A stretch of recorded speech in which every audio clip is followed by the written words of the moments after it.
责任、遗憾、同情、愧疚，却不是爱情本身。大家好，今天丽哲要跟大家分享的是我近期最喜欢的一部电影《换乘真爱 Eternity》。I just been reunited with both dead husbands, and I have to pick where to spend eternity. You need to decide if it's me or if it's him.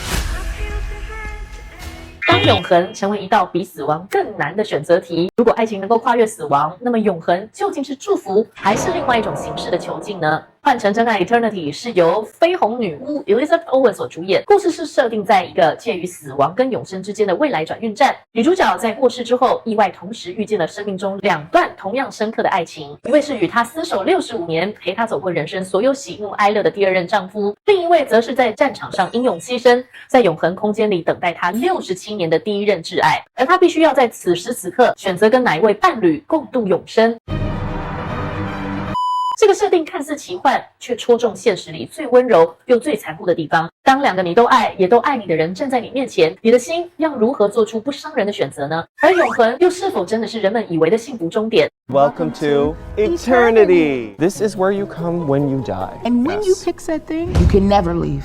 当永恒没有终点，它就不再浪漫了。电影中所谓的永生境界，并非天堂，而更像是介于未知与轮回之间的长廊。这里没有痛苦，也没有变化，没有离别，但也没有惊喜。它提供的是一种看似完美，却永无止息、不可更改的生命形式。对我而言，这反而是一件令人害怕的事，因为一旦选择了，就再也无法回头了。若永恒等同于一成不变，那么它很可能不像天堂，更像是一种无限循环的停滞。而在这样的世界里，选择与谁在一起，比选择哪一个人生还来得沉重。如果这件事情发生在我的身上，我会怎么选择呢？老实说，我的个性不喜欢让人受伤。面对两个深爱过也深爱我的人，如果被迫要跟一个人共度永生，我可能会选择谁都不选。不是因为不爱，而是因为一旦永生被设定为只能与一个人同行，这个决定反而剥夺了自由、探索以及理解自我的机会。如果真的来到那个境界，我会宁可一个人开始新的人生，重新认识自己，重新理解这个永恒世界，而不是把永世寄托在任何一段旧日的情感上。当然，如果有可能3人同行，这是至少2人以上，3个人都又歪掉了。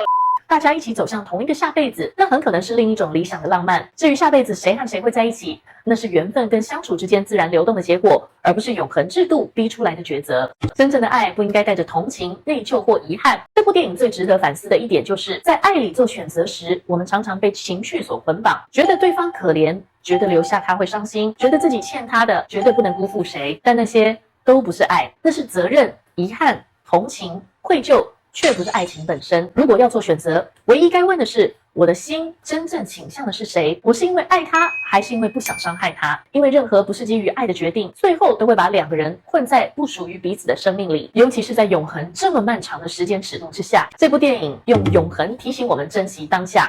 换乘真爱里的永生世界是虚构的，不过他所提出的问题却非常真实。爱情的选择是不是应该只看心？而永恒真的会比有限更幸福吗？如果生命再也没有变化，我们还会期待明天吗？或许这部电影是想要告诉我们，因为人生有限，所以每个选择才有重量；因为爱会失去，所以相爱的当下才弥足珍贵。而永恒从来不是答案，是用来提醒我们珍惜眼前的人、眼前的时间、眼前的每一刻。你也看过《换乘真爱》了吗？底下请留言告诉我，如果是你会怎么做选择？如果你赞同我的说法，喜欢我的影评，也记得订阅我们，按赞加分享哦。我们下回再见了，拜拜。I wanted you to have a life, but I wanted us to have a chance to have one too. That is so romantic. I can be romantic. I don't care where we end up, just as long as we're together. 别忘了订阅我们的频道，打开小铃铛就不会错过任何精彩内容，随时上架。我们下回再见。